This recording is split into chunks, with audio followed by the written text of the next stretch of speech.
Hello viewers, कैसे हैं आप? उम्मीद है आप सब लोग खैर और खैरियत से होंगे।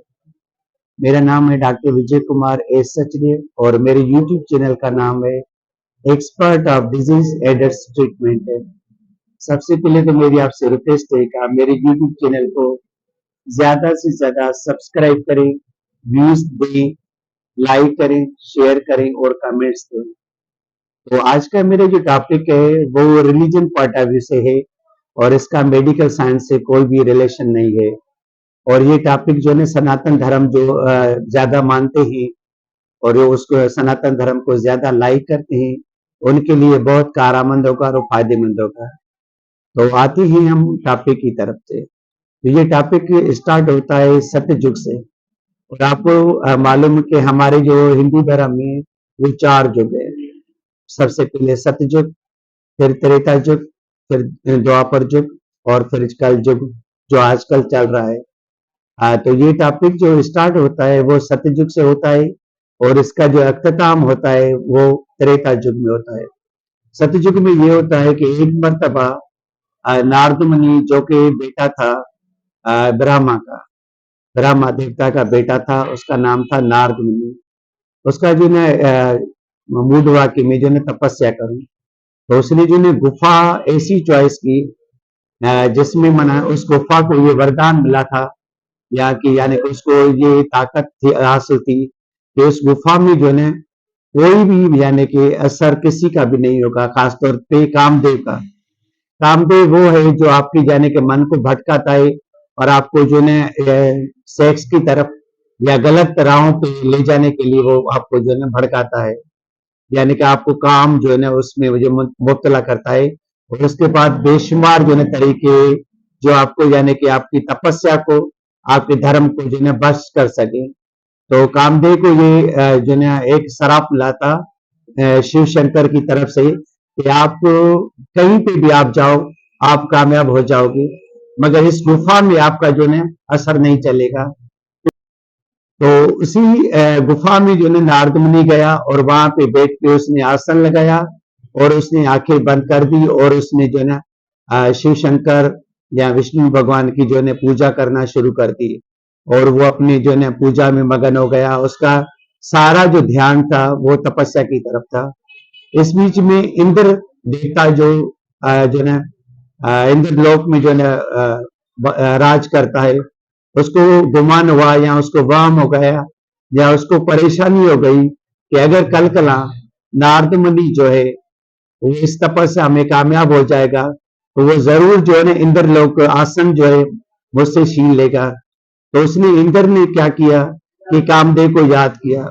तो 1 सेकंड के अंदर कामदेव वहां पे पहुंच गया इंद्र लोक में। तो इंद्र लोक ने उसको कहा कि आप जो है ना नीचे जाओ और जहां पे जो है नारद मुनि तपस्या कराए आप वहां जाओ और उसकी तपस्या को खत्म कर दो या उसको भंग कर दो या उसकी तपस्या में आप रुकावट डालो ताकि उसका जो है तपस्या का जो ख्वाब है वो खत्म हो जाए या उसका जो सपना है वो खत्म हो जाए या उसकी तपस्या जो है वो डिस्टर्ब हो जाए, जिसकी वजह से मेरा जो इंद्र आसन है वो बच जाएगा।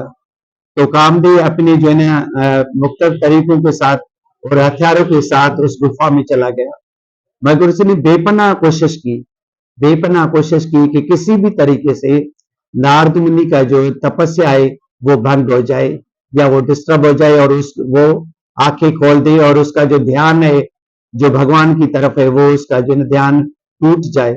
मगर नारद मुनि उसमें कामयाब रहा और कामदेव जो है ना वो नाकाम हो गया और नाकाम होकर उसने जो है इंद्र को जो देवता है उसको सारा हाल बता दिया कि मैंने बहुत सारी कोशिश की कि नारद मुनि की तपस्या को मैं भंग कर सकूं, मगर मैं नाकाम रहा और नारद मुनि जो है वो कामयाब हो गया और मैं उसकी तपस्या को कुछ भी बिगाड़ ना सका।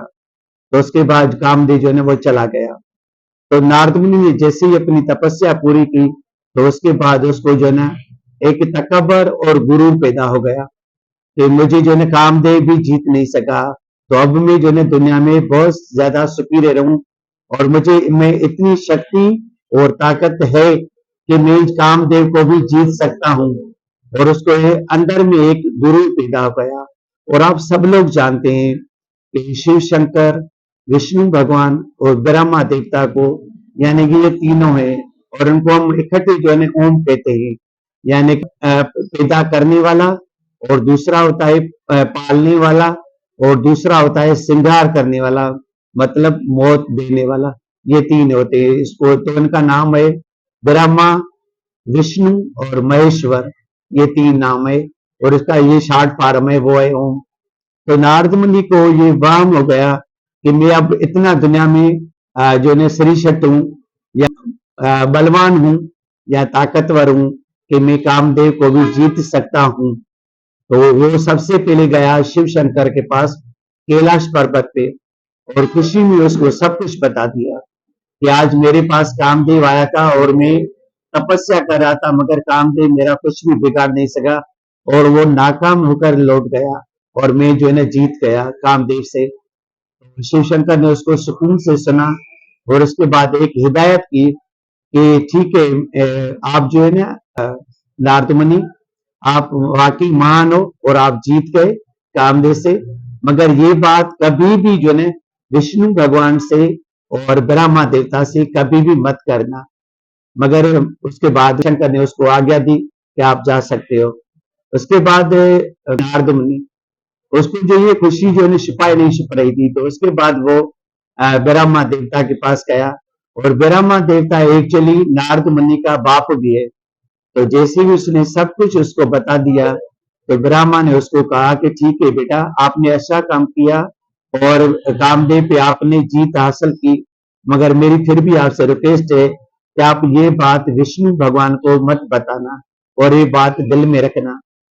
तो उसने कहा ठीक है। उसके बाद वो जैसे ही बाहर निकला, तो उसने क्या किया कि उसने जो है ब्रह्मा का कहना नहीं माना, और सीधा विष्णु भगवान के पास क्षीर सागर में गया, जहाँ पे विष्णु भगवान रहता था माता लक्ष्मी के साथ। तो वहां पे चला गया, और वहां पे जैसे ही पूछा, तो विष्णु भगवान ने उसको जो है ना बहुत इज्जत के साथ उसको बिठाया, उसका चरना अमृत लिया।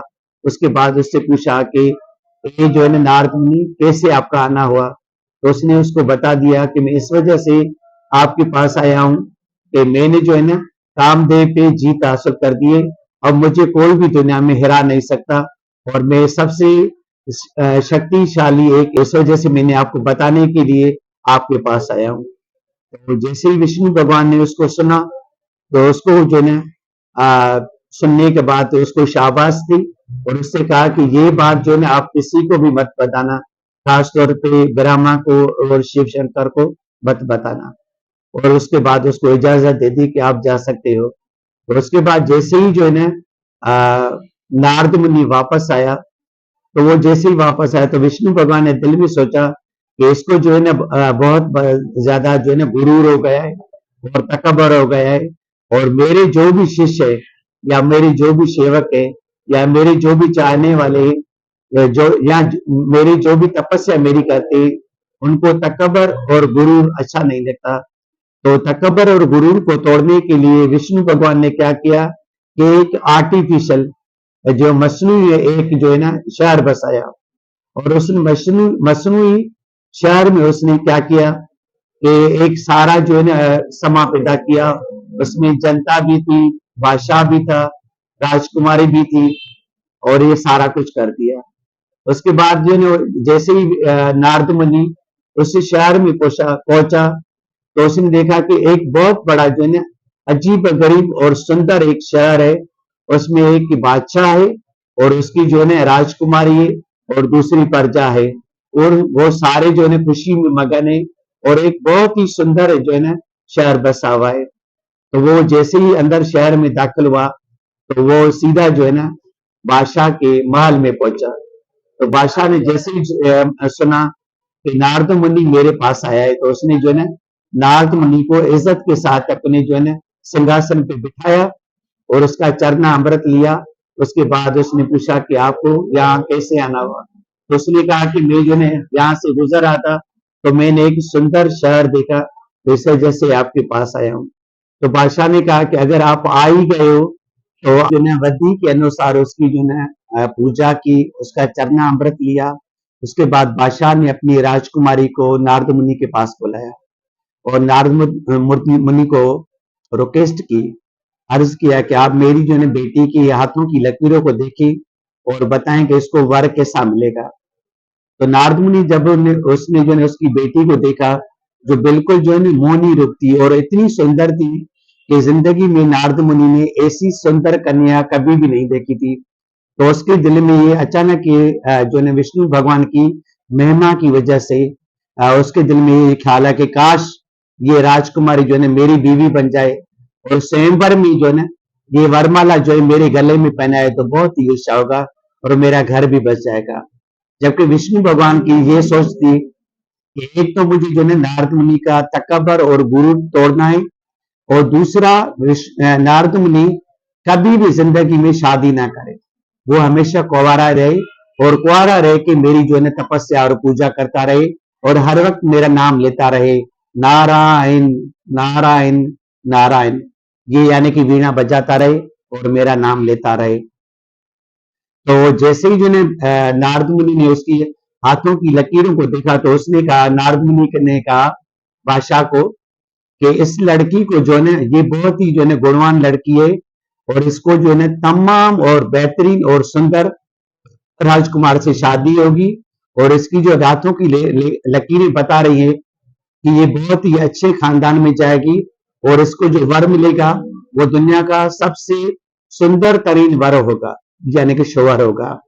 उसके बाद नारद मुनि उसको ये कह के बाहर चला गया और जो है सीधा जो है विष्णु भगवान के पास आया और विष्णु भगवान से ये रिक्वेस्ट की तो मुझे ऐसा सुंदर और हसीन बना दो कि कल जब स्वयंवर रचा हो और मैं वहां पे पहुंचूं तो सबसे पहले जो वरमाला है वो बादशाह की बेटी जो राजकुमारी है वो मेरे गले में पहनाए और मैं इससे शादी करूं और अपना घर बसा लूं। और ये चीज जो है विष्णु भगवान को पसंद कम थी क्योंकि उसने मन ही मन में ये दो चीजें पहले से ही सोच रखी थी। एक तो नारद मुनि का मुझे तकबर और गुरूर तोड़ना है और दूसरा वो कभी भी शादी ना करे, वो हमेशा कुंवारा रहे। तो विष्णु भगवान ने कहा कि जैसा आप चाहते हो ऐसा ही होगा, यानी कि आप दुनिया के सबसे सुंदर और हसीन तरीन शहजादे बन जाओगे और जैसे ही आप स्वयंवर में पहुंचोगे तो वरमाला राजकुमारी आपके गले में पहनाएगी। उसके बाद नारद मुनि खुश होके सीधा जो है वहां पे पहुंचा और उसको दिल में ये गुमान था या वाम था या एक दिल में लगन थी कि मैं दुनिया का सबसे हसीन तरीन जो है ना शहजादा हूं। अच्छा, मजे की बात यह है कि अगर नारद मुनि को अपने आप को आईने में देख रहा था तो उसको पता नहीं चल रहा था कि उसका जो चेहरा है वो बांदर के जैसा है, यानी कि उसका जो चेहरा विष्णु भगवान ने बनाया था वो बांदर के जैसा था। मगर ये बात जो है ना नारद मुनि को पता नहीं थी, मगर दो बंदों को ये चीज बहुत क्लियर कट नजर आ रही थी कि नारद मुनि का जो चेहरा है वो बांदर के जैसा है। एक वो जो जयशंकर और महादेव की जो दो दूत थे, यानी कि दो उसके जो ने पुजारी थे, दो किसके, महादेव के, उनको जो है नारद मुनि का चेहरा बिल्कुल बांदर जैसा नजर आ रहा था और दूसरा जो नारद मुनि का चेहरा था बांदर जैसा वो राजकुमारी को नजर आ रहा था। मगर नारद मुनि को दिल और वाम और गुमान में भी ये नहीं था कि मेरा जो चेहरा है वो बांदर जैसा है। वो यही समझ रहा था कि मैं दुनिया का सबसे हसीन तरीन और खूबसूरत नौजवान हूं और उसको ये पूरा पूरा यकीन था कि जैसे ही राजकुमारी मुझे देखेगी तो सबसे पहले वरमाला जो है ना वो मुझे ही पहनाएगी और मैं स्वयंवर में जीत जाऊंगा और ये राजकुमारी मेरी बीवी बनेगी। तो जैसे ही स्वयंवर रचा तो नारद मुनि भी जो है बड़े ठाक और बाहर से वहां पे पहुंचा। तो जैसे ही जयशंकर और महादेव के जो दो दूत बैठे हुए थे या जो दो पुजारी बैठे हुए थे वो नारद मुनि को देख के हंसे, मगर नारद मुनि उनको जो है देख के उसको नजरअंदाज कर दिया और नारद मुनि बड़े ठाठ से स्वयंवर में बैठ गया। और वहां पे जो है दूसरे राजकुमार भी आए हुए थे और दूसरे बादशाह भी आए हुए थे और सब बैठे हुए थे, मगर नारद मुनि को पता ही नहीं चला कि उसका जो चेहरा है वो बिल्कुल बांदर के जैसा है। उसके बाद जैसे ही जो है शहजादी या राजकुमारी वो स्वयंवर में आई और वहां पे उसने जो है सारे जो है शहजादों को देखना शुरू कर दिया और राजकुमारों को देखना शुरू कर दिया। तो उसके बाद जैसे ही वो नारद मुनि के बिल्कुल करीब पहुंची तो नारद मुनि को बिल्कुल ऐसा लगा कि ये वरमाला जो है ना वो मेरे गले में ही पहनाएगी, क्योंकि मैं सबसे ज्यादा सुंदर भी हूँ, हसीन भी हूँ और नौजवान भी हूँ। मगर जैसे ही ने शहजादी ने उसको देखा तो नारद मुनि का जो चेहरा है वो शहजादी को बांदर जैसा लगा और शहजादी को बिल्कुल उसके चेहरे से नफरत हो गई और वो मुंह खराब करके आगे चली गई।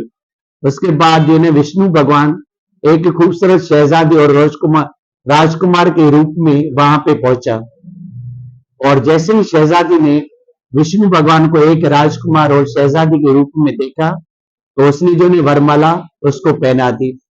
उसके बाद जो है विष्णु भगवान उस राजकुमारी को लेके गायब हो गया। तो उसके बाद नारद मुनि जो है वो बिल्कुल उदास बैठा हुआ था कि महादेव के जो दो दूत थे या जो पुजारी थे वो नारद मुनि पे हंस रहे थे। तो नारद मुनि ने इनसे पूछा कि आप मेरे ऊपर क्यों हंस रहे हो, क्या वजह है कि आप मुझे बार बार मुझे देख के मुझ पे ठठोली भी कर रहे हो और मुझ पे हंस भी रहे हो और मुझ पे तंज भी कर रहे हो, उसकी वजह क्या है। तो उन दोनों ने कहा कि आप अपना चेहरा जो है ना वो आईने में देखोगे, अब फिर आपको सब कुछ पता चल जाएगा।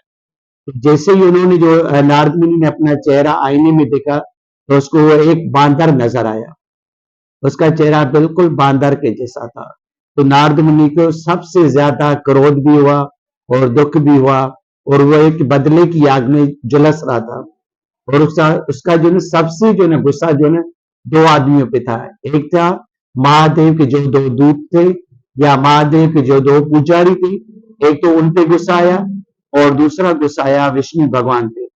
इन तीनों पे जो है उसको सबसे ज्यादा गुस्सा आया।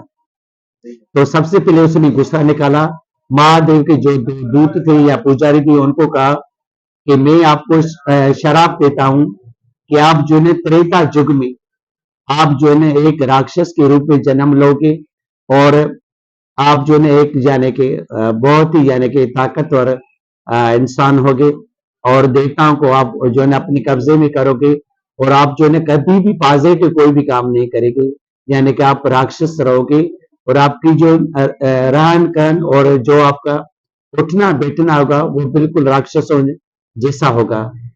ये कह के उसने जो है जो है अपना जो है चुप कर दी। तो उन्होंने जो जो जयशंकर के जो दूत थे जो यानी कि जो थे पुजारी थे जयशंकर के, तो उन्होंने पूछा कि ठीक है आपने हमें शराब तो दिया है मगर हम इससे बचेंगे कैसे, हमारी मुक्ति कैसे होगी। तो उसने कहा कि त्रेता युग में विष्णु भगवान श्री राम के रूप में धरती पे आएगा और कि उसकी आपके साथ लड़ाई होगी और जंग होगी। उसके बाद वो आप दोनों को मार देगा और जैसे ही आप दोनों को मार देगा तो आपकी जो है मुक्ति हो जाएगी और आप वंकुट में चले जाओगे। ये कह के राम जो है नारद मुनि वहां से चला गया। उसके बाद वो सीधा पहुंचा यानी कि क्षीर सागर में, जहां पे जो है विष्णु भगवान बैठा हुआ था। तो जैसे ही नारद मुनि ने विष्णु भगवान को देखा तो विष्णु भगवान ने मुस्कुरा के पूछा कि कैसे आना हुआ। मगर नारद मुनि के चेहरे पे मन में दिल में हद से ज्यादा गुस्सा था। तो उसने जो भी दिल में आया, जो भी मन में आया, जो भी दिमाग में आया वो उसने जो है उसको कह दिया। उसने क्या किया कि आप जो है ना कभी भी किसी को सुखी नहीं दे सकते, आप जो है ना खुदगर्ज इंसान हो। पहले आपने जो है जयशंकर को ये कहा कि क्षीर सागर से जब देवता और दैत्य समंदर जो है ना विलोड़ रहे थे तो उसमें से जो जहर निकला था वो आपने महादेव को दिया कि आप उसको पियो। और जब लक्ष्मी माता पैदा हुई समंदर से तो वो आप उसको उठा के ले गए। तो आप जो है हद से ज्यादा जो है खुदगर्ज इंसान हो और मेरी एक मामूली सी खुशी भी आपको बर्दाश्त नहीं हुई। मैंने आपको कहा था कि आप मुझे जो है एक सुंदर और हसीन और नौजवान राजकुमार बना दो ताकि मैं उस लड़की से ब्याह रचाऊं, मगर आपने उसको भी जो है बर्दाश्त नहीं किया और मुझे जो है बांदर बना दिया और खुद जो है उसकी लड़की के साथ जो है शादी कर दी और स्वयंवर में आपको उस लड़की ने आपको जो है वरमाला पहलाई। तो मैं आपको शराब देता हूं कि आप जो है विष्णु त्रेता युग में श्री राम के रूप में जन्म लेंगे और उस आपके साथ जो है ना लक्ष्मी माता होगी, वो सीता के रूप में होगी, और जो शीशनाग होगा वो लक्ष्मण के रूप में त्रेता युग में जन्म लेगा। और जैसे इस वक्त मैं बीवी के लिए या एक राजकुमारी के लिए या एक जो है ना सुंदर हसीना के रूप में जो है तड़प रहा हूं, इसी तरह आप भी सीता की जुदाई में आप जो है वर्लाप करेंगे, दुखी होंगे और रोएंगे। और जैसे जो आपने जो है मेरा चेहरा जो है ना बांदर के रूप में बनाया है, इसी तरह आप भी त्रेता युग में जब आप 14 साल वनवास के लिए आप जाओगे, तो आपकी बीवी जो है ना वो रावण उठा के ले जाएगा। और आप उस बीवी के दुख की वजह से आप जिस तरह मैं इस वक्त में रो रहा हूं, वर्लाप कह रहा हूं, या दुख के रूप सागर में जो है ना डूबे मारा हूं, इसी तरह आप भी राम के रूप में रोएंगे और वर्लाप करेंगे, और सीता माता जो है वो रावण उठा के ले जाएगा। और आप जो चेहरा मुझे दिया है बांदर का, वो चेहरा जो है ना बांदर आपकी जब तक सहायता नहीं करेंगे, आपको सीता माता कभी भी नहीं मिलेगी। यानी कि आपको बांदरों को जो है बेनती करनी पड़ेगी, उनसे दोस्ती करनी पड़ेगी कि आप जो है सीता माता को वापस करने में मेरी मदद करो। उसके बाद आप जो है लंका को फतह करोगे, लंका आपकी जो है आप उसको सक्सेस करोगे, उसके बाद आपको सीता मिलेगी। ये मेरा आपको जो है ना शराप है। उसके बाद जो है नारद मुनि वहां से जो है ना जाने लगा, तो विष्णु भगवान ने कहा कि ए नारद, आपने जो भी कहा ये मुझे सत्य है, मुझे सत्य है। मैं त्रेता युग में जरूर जन्म लूंगा, और मेरा नाम जो वहां पे होगा त्रेता युग में वो होगा श्री राम, और लक्ष्मण मेरे साथ होगा, जो कि इस वक्त शीशनाग के रूप में मेरे साथ बैठा हुआ है। और लक्ष्मी माता उस वक्त जो जन्म लेगी वो सीता के रूप में लेगी। और वाकई ये ऐसा ही होगा कि मैं 14 साल के लिए जो है ना वनवास में जाऊंगा, और रावण जो है वो मेरी बीवी सीता को उठा के ले जाएगा, और उसके बाद में उसकी जुदाई में जो है ना वर्लाप भी करूंगा, रोऊंगा भी, और दुख की वजह से परेशान भी होऊंगा। और मेरी जो मदद करेंगे वो बांदर ही करेंगे, और उन्हीं की वजह से मैं लंका को जो है ना वो फतह करूंगा, उसके बाद सीता मुझे मिलेगी। आपने जो भी कहा वो बिल्कुल मुझे कबूल है। अच्छा, मजे की बात मैं आपको बताता चलूं कि जो त्रेता युग में श्री राम ने जन्म लिया था, उसके साथ सीता भी थी और लक्ष्मण भी था।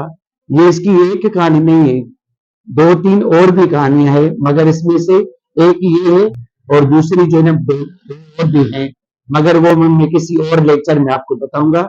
आज जो मैं आपको बता रहा हूं वो नारद मुनि की शराब की वजह से विष्णु भगवान और जो है ना लक्ष्मण और सीता माता को जो शराब मिला था वो आपको मैं बताता हूँ। और जयशंकर भगवान या महादेव जो हनुमान के रूप में त्रेता युग में जन्म लिया था, वो इन बंदों की वजह से हुआ था, जो जिसको जो है ना बांदर के रूप में उसको जो है ना जो है नारद मुनि को तंग कर रहे थे या तंज कर रहे थे, उस वजह से इसका असर महादेव भी पड़ा था। और महादेव जो है ना वो हनुमान के रूप में त्रेता युग में श्री राम के साथ था और उसकी सहायता की थी। तो उसके बाद जैसे ही नारद मुनि वहां से चला गया, तो उसके ऊपर जो विष्णु भगवान का जो असर था माया का, वो खत्म हो गया। तो जैसे ही असर उसका खत्म हो गया, तो वो बहुत पश्चिमान हुआ। उसके बाद वो वापस जो है ना विष्णु भगवान के पास आया, और उससे हाथ जोड़ के उससे क्षमा मांगी, और उससे विनती की कि मुझे माफ कर दे, मुझे पता नहीं चल रहा था कि मैंने क्या कह दिया, और मुझे बहुत दुख है और मैं बहुत पश्चिमान हूँ, आप प्लीज मुझे माफ कर दो, और मुझे खुद भी पता नहीं चल रहा कि मैंने ऐसा क्यों किया। तो विष्णु भगवान ने कहा कि ये मेरी माया का असर था आपके ऊपर, तभी आपने ये सब कुछ किया और कहा। और ये जो सारी सुंदर नगरी रची हुई थी, या ये जो मसनी जो बादशाह था या मसनी जो राजकुमार थी, ये मेरे कहने पे ही वहां पे स्वयंवर रचा था, और ये मेरा ही कहना था। इसलिए जैसे आप परेशान मत हो, क्योंकि मुझे त्रेता युग में जन्म जरूर लेना था। इस वजह से मैंने आपकी जो है ऊपर जो है माया का असर किया था, जिसकी वजह से आपकी जो बुद्धि है वो खत्म हो गई, और आपने मुझे भी जो है शराब दिया, और शिव शंकर भगवान के जो दो दूत थे या दो चेले थे उनको भी शराब दिया, और उसके साथ आपने शिव शंकर भगवान को उसको भी शराब दिया कि वो हनुमान के रूप में त्रेता युग में जन्म लेगा और मेरी सहायता करेगा। ये सब मेरी माया का ही असर है, इसी वजह से आप परेशान मत हो। ये मेरी एक रचना है, और आप मेरी रचना को और माया को कभी भी नहीं समझोगे। और मैं कभी भी नहीं चाहता था कि मेरा जो सेवक हो, मेरा जो चाहने वाला हो, या मेरा जो पुजारी हो, वो कभी भी जो है ना भटके। आपने जो है दो चीजें मैंने देखी, इस वजह से मैंने अपनी माया जो है ना आपके दिमाग में डाल दी और आपके जिस्म में डाल दी। एक आपने जो है बहुत ज्यादा तकबर किया था जब आपने कामदेव को जीता था, तो आपके जिस्म में और दिल और दिमाग में एक गुरूर पैदा गया, और मुझे गुरूर बिल्कुल पसंद नहीं है। खासतौर पे जो मेरे सेवक है या मेरे पुजारी है या मुझे चाहने वाले हैं, उनमें जो है मैं कभी भी पसंद नहीं करता उनमें तकबर आ जाए।